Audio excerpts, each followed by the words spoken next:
la década del 80, el gobierno dictatorial comenzó a perder popularidad. La alta inflación, las protestas sociales, los levantamientos sindicales y la presión impuesta por los organismos de derechos humanos llevaron a los militares a jugarse su última carta, una guerra improvisada contra el Reino Unido. Hoy, en Universidad Abierta, te presentamos Malvinas, la guerra improvisada, un programa que trata sobre cómo se utilizó este conflicto para unir al pueblo argentino y desviar la mirada de los males de la dictadura. Quédate viendo Malvinas, la guerra improvisada. Quédate viendo Universidad Abierta.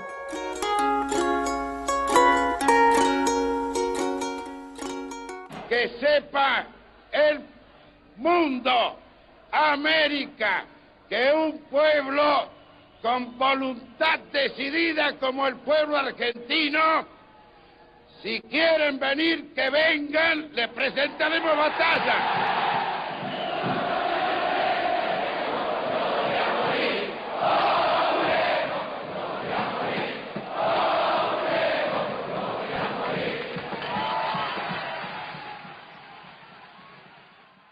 Von Clausewitz decía que la guerra era la continuidad de la política por otros métodos, digamos. Sí, siempre la política está en todo y la guerra es el extremo al cual se llega cuando la política fracasa. Hay distintos objetivos, pero de lo que estamos hablando principalmente es de territorio, ¿no? Que es uno de los componentes de un Estado. Un Estado se compone de nación o de población, poder y territorio. Y en este caso el objetivo fue el territorio. En 1982 la dictadura cívico-militar estaba en decadencia, estaba en baja, ya se había creado la multisectorial, la multipartidaria, ya había cierta apertura. La crisis neoliberal implantada por la dictadura militar estaba agotada. El país vivía una inflación cercana al 90% anual, había realmente el proceso de desindustrialización estaba al máximo, había una depresión social, económica, una situación de descalabro en el pueblo argentino y sobre todo en 1982 se empieza a agotar el miedo, empiezan a resucitar las víctimas de la subversión y la gente empieza a salir a la calle, se empieza a animar y había una tensión, un descalabro y una forma de resurgir que ponían en aprieto a la dictadura militar. Y se encontraron con un país que realmente sabe y tiene experiencia de imperial, invasora y de piratería. Ellos no juegan, los ingleses, ni ningún imperio juega a la guerra, va a la guerra. Nosotros hemos pasado, todos los argentinos hemos estudiado Malvinas y teníamos, Malvinas era como un mensaje, era parte de nuestro imaginario nacional. O sea, que argentino no tenía impregnado el sentimiento malvinense, todos, de chiquitos. Tenemos himnos a Malvinas, estudiamos que era Malvinas, siempre Malvinas estuvo ahí en ese imaginario nacional, que fue utilizado justamente por la dictadura para poder volver a reimpulsar su proyecto militarista. Nuestra misión es la de desembarcar en las Islas Malvinas y desalojar a las fuerzas militares y a las autoridades británicas que se encuentran en ella. El primer ataque aéreo nos sorprendió totalmente, fue 1 de mayo, que pasaron los aviones y tiraron con todo. Lo esperábamos de un lado y vinieron de otro. Misiles nuestros se dirigen en busca del enemigo. La bomba te cae encima, no hay forma. Y el pozo era para que vos te metieras bajo tierra, 1 metro, 1,5 metros, 2 metros, con las mejores comodidades. Hay algunos que llegaron a Malvinas el 6 de abril y salieron de Malvinas el 18 de junio y vivieron todos esos días adentro de un pozo. Sí, estoy contento Siento muy bien. Mojado pero bien. Había que estar cuidándose de donde uno pisaba porque podía pisar un campo minado. Allá te decían ataque aéreo y había que tirarse abajo de una piedra para que no te vieran, para que no te lastimaran. Nosotros teníamos, por ejemplo, abastecimiento normal hasta el 10 de junio, pero antes ya habíamos empezado solamente a un mate cocido a la mañana, al mediodía era caldo de cordero, que era cordero que ovejas que se iban a matar fuera de la primera línea. Con eso se hacía caldo. Al mediodía comíamos cerca de las 12 un caldito con un pedacito muy chiquito de carne, una papa si tenía suerte, 2 fideos si tenía suerte, y a la noche lo mismo. O sea, creo que particularmente fui responsable hasta Malvinas, y de ahí mucho más responsable, porque aprendes a cuidar tu vida, o sea, tu vida y la del resto.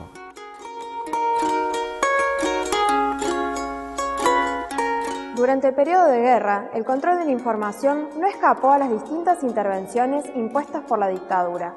En los 74 días que duró la guerra, cadenas nacionales, tapas de diario y transmisiones radiales transmitían un clima triunfalista que no coincidía con lo que realmente se vivía en las islas.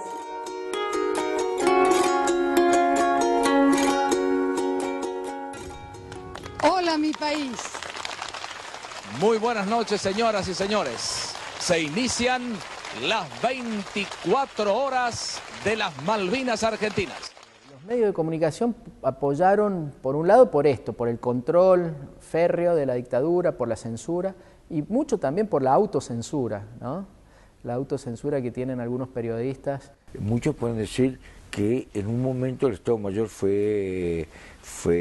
presionó para que nadie saque, pero también hay que decir que muchos medios ni se dejaron presionar, compartían, y no solamente los medios de prensa, artistas populares, también actores, en muchísimas actividades como transmisión de 24 horas para recaudar fondos, muchos actos solidarios, no solamente con los soldados, sino con la gesta de Malvinas. En la isla dejaron ir a pocos periodistas, que esos periodistas realmente enviaban reportes todos tamizados por los militares, y acá, lo que quedaban acá, lo que se hacía era notas, diríamos, de color que ayudasen a la noticia que venía. Por ejemplo, acá se anota a la mujer que le mandaba chocolate a su marido, que le decía que estaba orgullosa de su marido pelearse por la patria, hacía nota a la madre del soldado que caía en una acción heroica, todas notas de color que colaboraban con ese sentimiento triunfalista, patriotil, casi grosero, porque acuérdense que la idea de que vamos ganando llegó hasta que un día se informó que se había perdido la guerra. El combate de Puerto Argentino ha finalizado.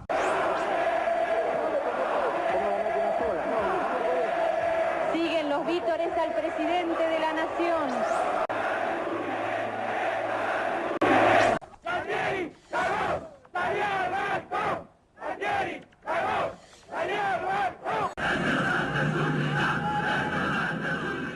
Las Fuerzas Armadas Argentinas no estaban preparadas, eran ineptas, habían sido humillados ideológicamente porque lo habían degradado a través de la doctrina de seguridad nacional a ser Fuerzas Armadas casi policíacas.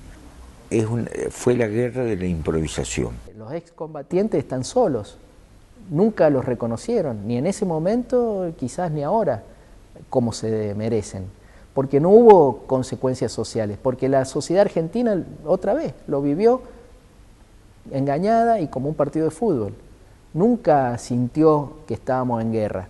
El país quedó realmente devastado, la consecuencia más visible y más urgente fue el repliegue de los militares y el advenimiento de la democracia.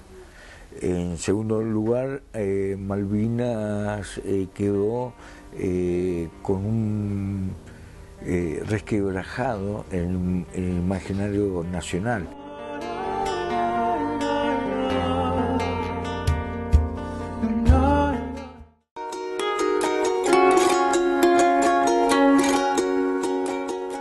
Jóvenes de todas las provincias de nuestro país desembarcaron en Malvinas con el sueño de recuperar con armas lo que los distintos gobiernos no habían podido recuperar por medio de la diplomacia. A continuación, te mostramos algunas de esas historias. Quédate viendo Universidad Abierta.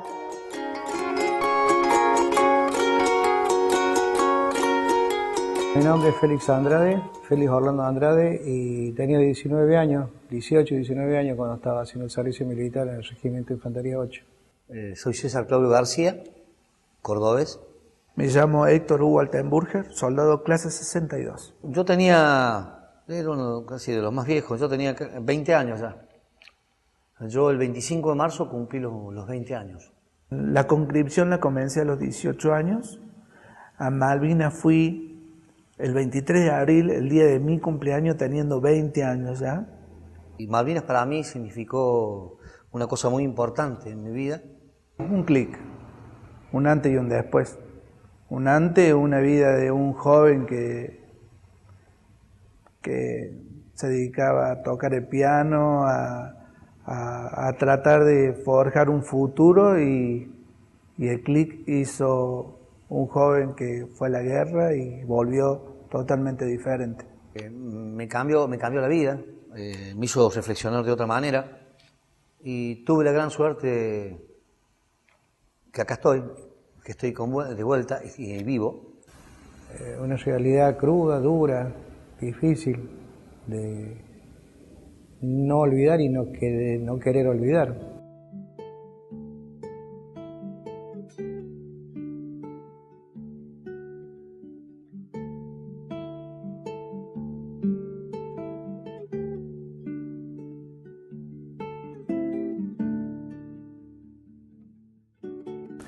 El viaje fue arriba del Boeing 727, que se le habían sacado todos los asientos, íbamos todos sentados en posición de indio. A Malvinas desembarcamos el día 23 de abril, nos vimos ahí con todos los pertrechos de guerra, y cuando llegamos no había nadie. Lo que sí veíamos del aire antes de aterrizar era un estado hostil, porque veíamos camiones gigantes transportando misiles. Nos llevaron a Puerto Darwin, y después a Goose Green. Se los apostó en la playa. Ese fue nuestra primera posición, nuestra primera cavada de posición. Después de ahí se los llevó al frente de la pista de los aviones Pucará Cóndor, que quedaba en Darwin. Combatimos muchísimo. Caían bombas por todos lados, que todo se había vuelto gris. El olor el aire que respiraba era pólvora solamente.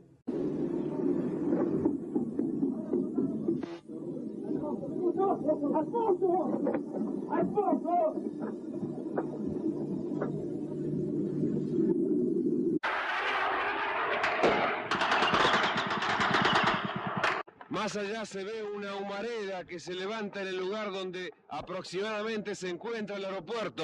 Estaría en llamas en este momento. Nadie está preparado para ir a una guerra, y menos si es un pueblo pacífico como el nuestro. Nadie, por más que se haya preparado. No, nadie está preparado, es decir, hay comandos que están preparados y todo, pero asimismo la dura tarea de ver que cae un amigo, un hermano, te quiebra. Y el golpe nos trajeron con las ventanillas tapadas. No me acordaba qué colectivo me llegaba en casa, cómo se llamaba el barrio. La verdad, realmente, seas vencedor o vencido, necesitas sí o sí que te hagan un reconocimiento. Todavía estoy pensando, o tal vez Sueño. Sí, sueño. Que alguien me dice gracias.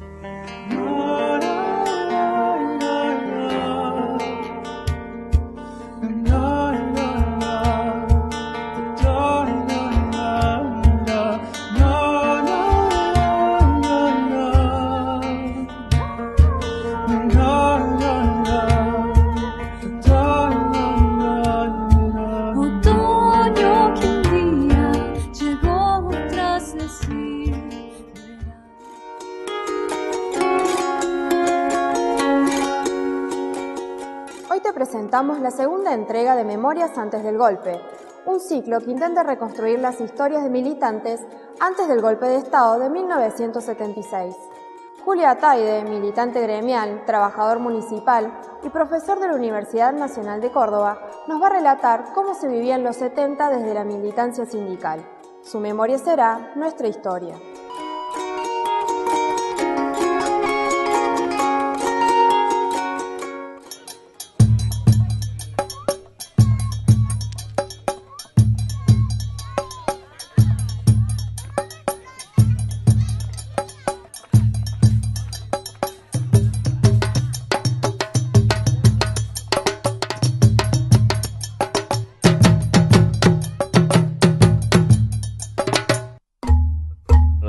La denominada o la generación que en gran medida pudimos participar de los años 70, yo creo que de ninguna manera somos una generación o personas que comenzamos a militar a partir de nuestra propia iniciativa, sino que colaboraba y fundamentalmente en Córdoba una serie de acontecimientos que nos forjaron desde nuestra niñez.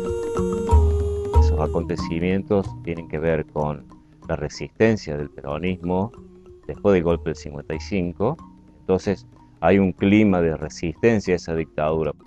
Aparece la Revolución Cubana y un cordobés que participa de esa revolución, que pasa a ser referente muy importante para todos nosotros por su acto heroico de entrega, que es el Che Guevara. La otra figura excluyente y con mucha incidencia es la figura de Agustín Tosco. Era un tipo de una claridad política, pero de una honestidad única, y que era claramente visible en contra de una burocracia sindical que se había formado luego del golpe militar, que se aliaba con los sectores del poder militar y del poder económico. Y esto, bueno, estaba entonces estas dos miradas, una de defender el salario, de tratar de profundizar la lucha, y estaba esta otra cuestión de una burocracia sindical que te vendía y te entregaba.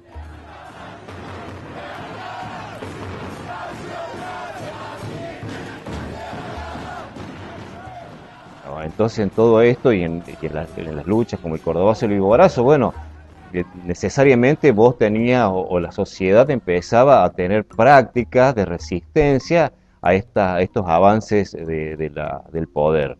Todo esto confluye en la gran victoria de la democracia del año 73. Mientras tanto, digamos, todos estos tipos que disputaban el poder interno en el PJ desde los gremios tenían dos objetivos muy claros que después los cumplen. Uno es destruir las organizaciones gremiales fundamentalmente y estudiantiles, el seno donde se había generado el Cordobazo y el Viborazo. Los milicos lo tenían atravesado en la garganta porque, digamos, desde el golpe del 55 es el Cordobazo y el Viborazo lo que los deja fuera del poder. Entonces, bueno, ahí hay un objetivo que lo tenía la burocracia sindical y los militares por igual. La burocracia sindical porque no admitía nunca que hubiese otra central gremial que disputar el poder interno.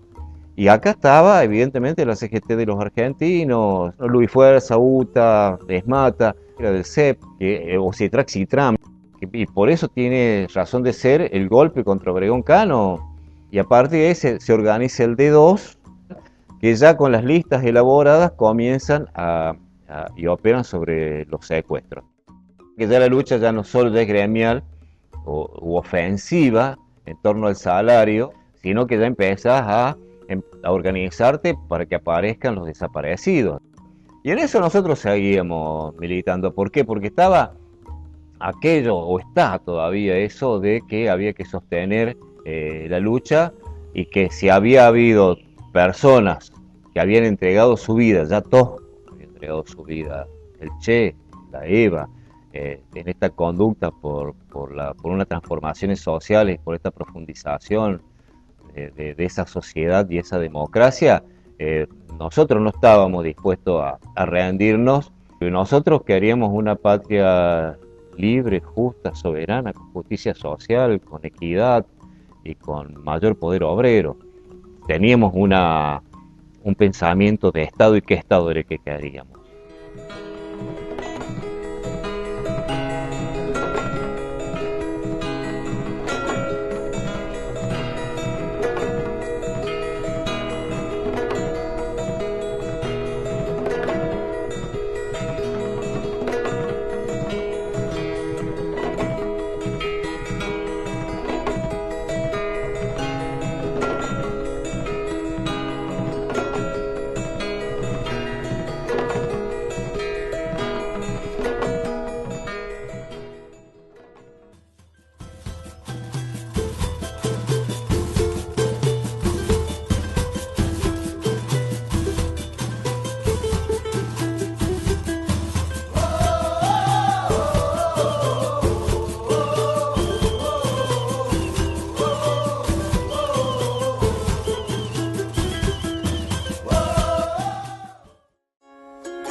A 31 años del conflicto bélico que hirió a nuestra sociedad, seguimos reclamando la soberanía de las islas, eligiendo el camino de la diplomacia antes que el de las armas.